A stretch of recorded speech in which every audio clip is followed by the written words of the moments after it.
Welcome to your first stop for information, the beginning and end of news coverage, the show that brings you what you want, when you want it. Vancouver City Television. Welcome to VCTV. Vancouver City Television. It's July 14th, 2011, and I'm Tony Makarenko. And I'm Gloria Parsons. Broadcasting from sunny Vancouver. Canada's most beautiful and most rainy city. Oh, that's hilarious. I'm sure happy to be alive and living here in this beautiful city. Me too. Tonight, a special report on a tiny town in the interior of British Columbia. Many of our viewers are likely familiar with small towns in general. Well, with their hewing of wood, grow-ops, weight problems, and that flagging forest industry, they sometimes make the news. But tonight, we've got something nobody expected. Good news from the interior. Strange. In a recent announcement, Nancy Benefici, a native Vancouverite and wealthy entrepreneur, is headed to the eastern interior. Since hearing the plight of these people, Benefici has been trying to improve the lot of British Columbia's other people. The rural folk. The location? Impeccable. The tiny village of Valemount stands in the middle of the Rocky Mountains. But until now, no one has cared enough to develop it. Turns out all the other good spots are now gone, and so Nancy Benefici has decided to help the community out of its financial mess. We spoke to Benefici on the site of the new development. Okay, I'm so excited about this development for Valemount. This whole area is going to be repurposed. Well, here's where we're going to put the community swimming pool. Unlike any other project proposal in the history of Valemount, we have the funding secured. We're going to have a large saltwater jacuzzi that will complement the naturopathic center. We're going to have a prenatal center for young mothers. Over here, where the gas pumps are, this is all coming down. This is going to be the new daycare center. We've cleared it. We've done an archaeological study with the First Nations. We've done lots of First Nations consultation. Here in the courtyard, we're going to have native plants and shrubberies, a native plant garden complemented by our Ecological Research Center. What I'm really excited about is our Post-Secondary Institute of Higher Learning. It's run through the Mantra Clinic. It's run through the Mantra Center of Liechtenstein. Superb. You can't ignore this. This is an amazing place. This is going to bring in 327 full-time jobs.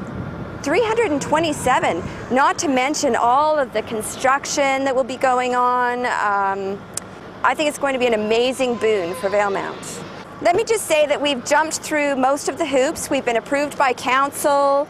As I said, we've done First Nations consultation.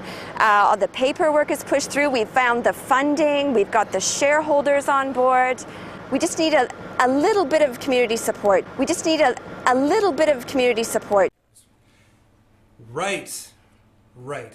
They must be really excited about the development, those people in Valemount. I can't see why not. I mean, they must be ecstatic. So we've got a late-breaking piece here, I believe. Let's see what the reaction actually is from Valemount. That would be terrible. I'm just really opposed to this new development. Want this town to stay small. I just really feel like our heart in the Robson Valley is really connected to nature. I think it might be too nice for our town. It would be out of character. This building might be a little too high.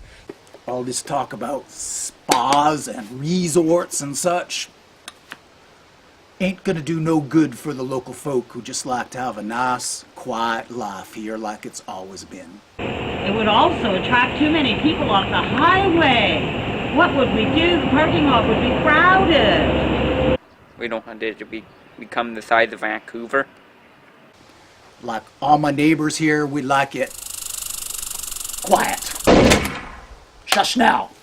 Goddamn squirrels here. And I really want to make sure that our heartfelt firefighters are going to be able to put the fires out in this building if it's really high, because it just might be too high. This would be an unforgivable thing to do for this village. Peace.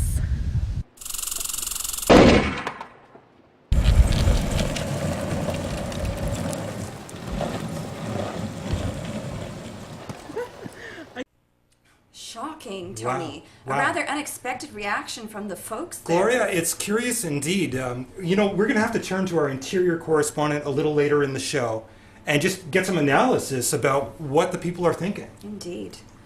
Here's Coulter Beeson's first weather report since getting out of the hospital. Hey, the sun is doing everybody a little bit of good. Hi, I'm Coulter Beeson with the weather. And finally, there's sun. I see blue sky. No! All right. Looks like he's headed back to the hospital. Absolutely. Tough for that guy. Hey, you know what? I think our next clip is a little bit of rodeo fun from, I believe, is it the Vancouver Rodeo and Gymkhana? Something like that. Let's roll the clip.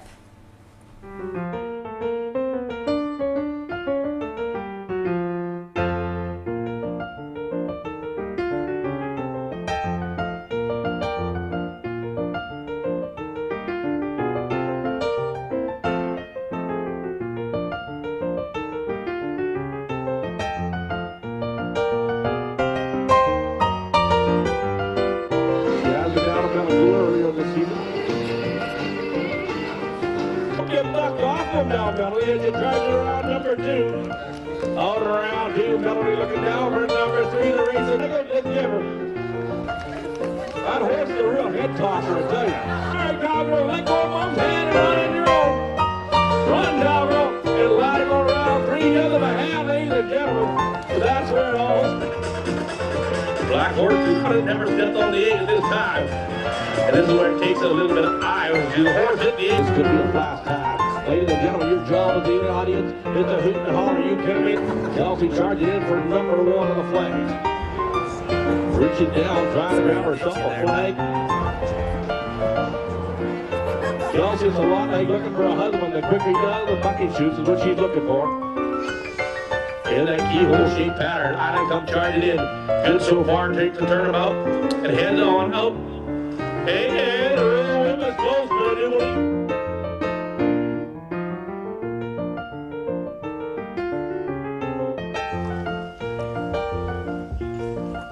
Trying to do some sweet talking to the horse as he turns around. Heads on out of the arena.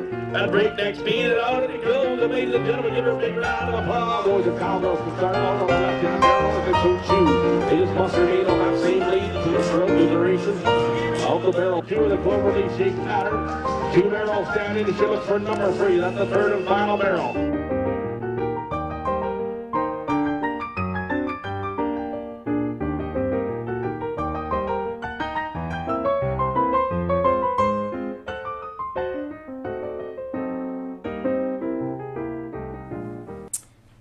A fantastic time was had by all. And now, an even softer story by our kids correspondent, Zachary Schneider. When no one dies in the city, you have to use your news time wisely.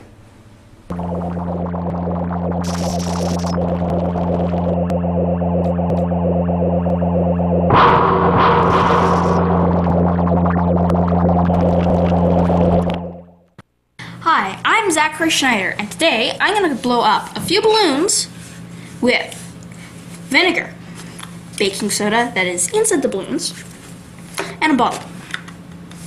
First, you need to put about 3/4 of your bottle full of vinegar.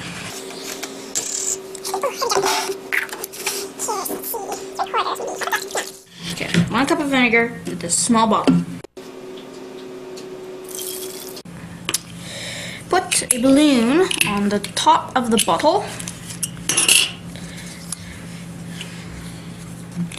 Make sure it's nice and tight because you don't want it to fall off and then all the baking soda goes kapoof.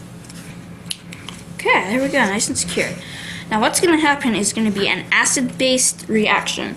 Baking soda is going to go into the bottle and then it's going to fizz, creating a gas called carbon dioxide. This carbon dioxide needs to spread around. So it'll spread in the bottle, but there isn't enough room, so it'll go up into the balloon. So, get ready, and I'm going to pour this baking soda filled balloon into this bottle full of vinegar.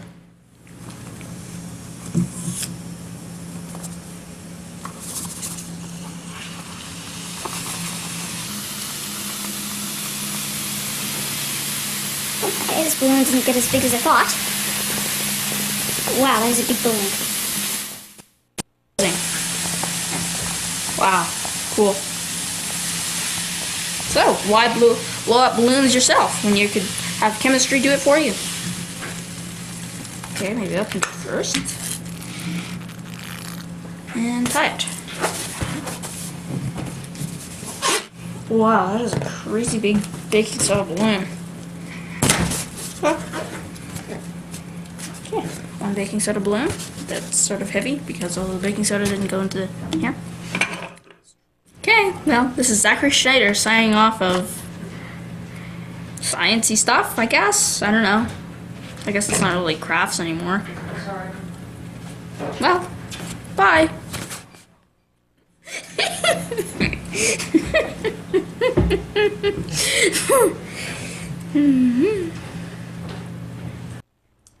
Now, let's get back to our breaking news. The strange case of unwanted development in Valemount, British Columbia. We're joined by small town correspondent Rosalyn Barr. Welcome, Rosalyn. Hello. Now, Rosalyn, let's talk about this. What sort of industry does Valemount currently have? Oh, there's no industry. None at all? Don't you watch the news? Well, so, Rosalyn, the development proposed, it seems like it would be a dream for any small, struggling town. Exactly. Why wouldn't residents of a small town champion a world-class project? Maybe the water supply. Oh, I see. This is a taxation issue? No, something is wrong with the water. So, if there's no industry... No possibility of social advancement. No city... Why would people anybody live there? That is a little bit more in depth than I am prepared to go. Fair enough. It's a short newscast. And that's all we have for you tonight, other than some small town announcements. Now, you are the small town correspondent. Does that mean that you're from a small town? No, I am from the big city of Edmonton. Okay, sorry, no offense intended. What is happening in Valemount this weekend?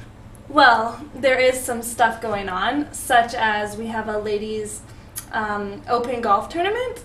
I'm not even sure what that means, but it's on July 23rd. As well, in competition with that, there's the annual garden show and the flower tour, and that is on the same day. You know, it strikes me that these small town folks, can't get their heads around development, and they also can't plan things so they don't conflict on the same day. It's a real tragedy. My heart goes out to those people. I think it's a lack of education, Tony. Well, Gloria, I'd like to think so, but have you seen our tax bills for those rural schools? I mean, they cost so much to operate. I'm almost in favor of just cutting the cord completely. Has anybody looked into that, Rosalyn? Just sort of separating out the rural parts of Canada as to their sort of own country? I think so. I think we just want to take them and just move them out onto, the Pacific Ocean and just let them float off. I think that's an excellent Imagine idea. what would happen to the overall standard of living. Statistically, we'd be a dream country. Oh, excellent. Yes. Yeah. All right, well, that's all the time we have for tonight. Thank you so much for tuning in. Vancouver City News. We'll see you next week. Sing along.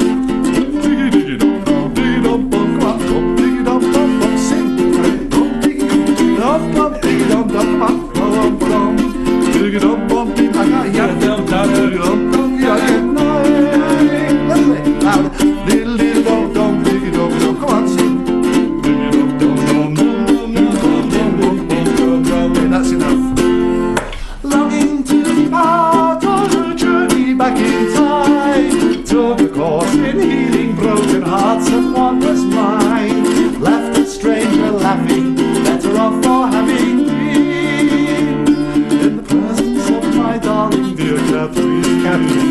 Very interesting. The presence of my darling dear Catherine. When I die, if indeed to heaven I should fly, and the great big God who lives up there should look me in the eye and ask me to remember what on earth I might have seen, I'll say that I was loved by you, Catherine. I'll say that I was loved by my Catherine. Can you sing by yourself now? Catherine, I think you're a wonderful woman, and I'd like you to be a part of my life. Now, I realize you're in a relationship right now, but that can change. You know, I play a guitar. It's got 6 strings. It's quite large and musical. And, what? 566-1541. This song anymore.